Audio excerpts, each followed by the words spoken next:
Hello, and welcome to the Turbulent World with me, James M. Dorsey, as your host. Israel hasn't just lost the battle for hearts and minds in much of the world, including significant constituencies in Western countries. It has scored a significant own goal that has rendered it all but impossible to achieve a key element of Israel's quest for Middle Eastern and Muslim recognition.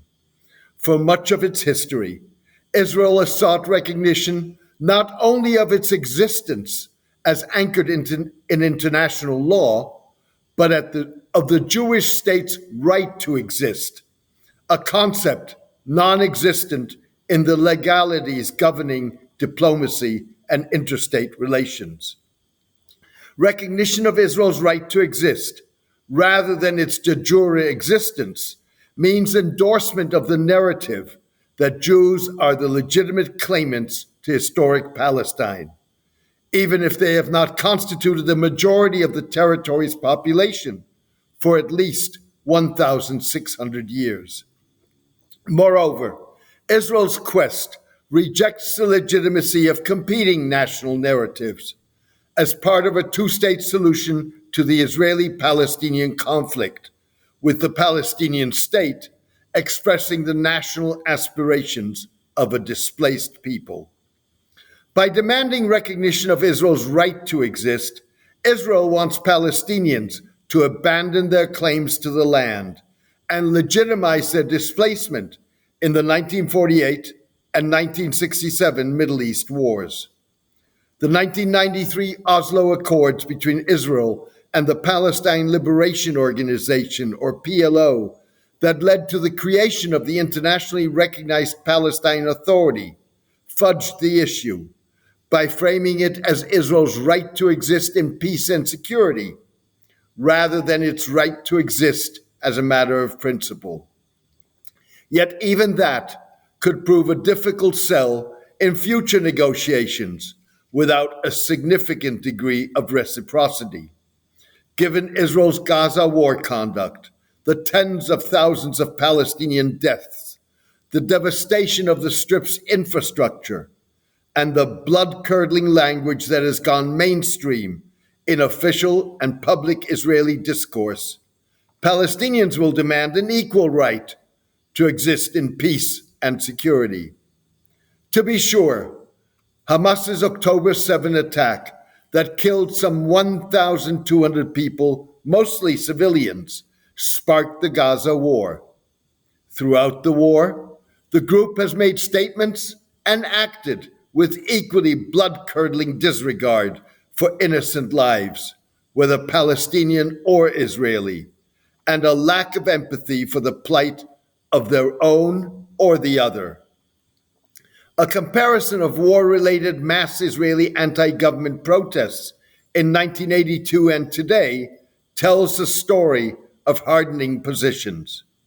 In 1982, some 400,000 Israelis took to the streets to protest the slaughter by a Lebanese Christian militia of at least 800 Palestinians in Beirut's Sabra and Shatila refugee camps under the watchful eyes of the invading Israeli military.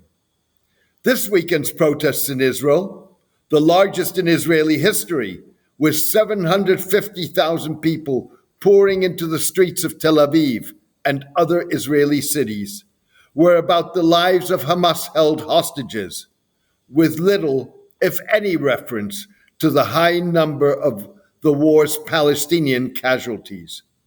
To be fair, there were no hostages in Israel's 1982 invasion of Lebanon. Moreover, the most recent Israeli public opinion poll suggested that a majority of Israelis had no confidence in Prime Minister Benjamin Netanyahu and Defense Minister Yoav Gallant's management of the war, but would not be opposed to the war if hostage lives were not at stake. Even so, the weekly protests constitute a public recognition that negotiations and a ceasefire, rather than military action, are likely to bring hostages home alive. Hamas's summary execution earlier this month of 6 hostages before Israeli troops could rescue them drove the point home.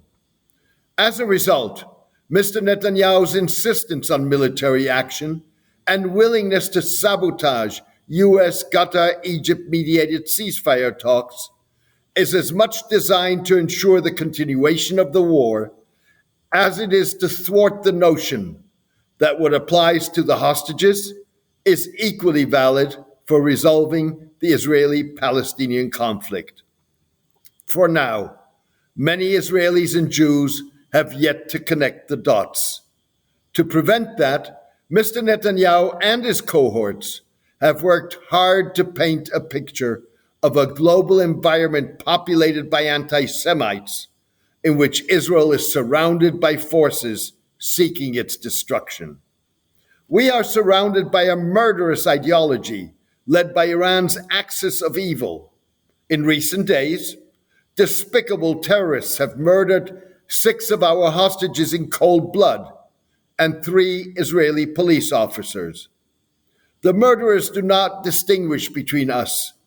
They want to murder us all until the very last one, right and left, secular and religious, Jews and non-Jews. Mr. Netanyahu said in response to Sunday's killing of 3 Israelis in a secure zone of the King Hussein or Allenby Bridge, one of 3 border crossings linking Jordan and the West Bank. French Jewish intellectual Bernard-Henri Lévy echoed Mr. Netanyahu's view of a hostile world in which Jews and Israel stand alone. It's a worldview that exists in a vacuum. It fails to recognize that refusing to grant others the dignity and the rights one claims for oneself bears risks. Echoing Mr. Netanyahu, Mr. Lévy recently told the Wall Street Journal that the world's response to Hamas's October 7 attack was a very big surprise. I expected at least a moment of real solidarity in the face of this enormous crime. Instead, the perpetrators were blessed, excused, and praised. The victims were accused, cursed, and held responsible for their fates. A big part of the world was longing for something like October 7, dreaming of it, Mr. Lévy said. To be sure, anti-Semitism has long been on the rise, even before Hamas's October 7 attack and the Gaza war fueled by far-right politicians and groups with histories of anti-Semitism and Islamophobia. Interestingly, these are forces Mr. Netanyahu and his ultra-nationalist cohorts often feel closest to. By the same token, nothing, including Israel's 17-year-long siege of Gaza, creeping de facto annexation of the West Bank, and humiliating repression of expressions of Palestinian national identity, justifies Hamas's October 7 killing of innocent civilians. Similarly, Hamas's stubborn resistance in Gaza, the burgeoning armed resistance in the West Bank, and this week's King Hussein Bridge attack suggest that disproportionate collective punishment neither solves Israel's security problems nor enhances Israel's international standing. Worse than that, Mr. Netanyahu and Mr. Lévy's vision of a conspiratorial world that is out to get the Jews and Israel, in which Palestinians with equally legitimate aspirations are non-existent, threatens to lead Israel, Israelis, and Jews down a dangerous path and potentially towards a self-fulfilling prophecy. Thank you for joining me today. I am grateful to those who have become paid subscribers. I need some more to enable me to continue cutting through the fog of kinetic and information wars and offer fact-based analysis. No doubt, you will have noticed that the turbulent world has no sponsors and no advertisers. This guarantees the column and podcast's independence. Instead, The Turbulent World depends on the support of its readers and listeners to cover the cost of producing the column and podcast. You can contribute by clicking on Substack on the subscription button at jamesmdorsey.substack.com and choosing one of the subscription options. Thank you for your support and loyalty. Take care and best wishes.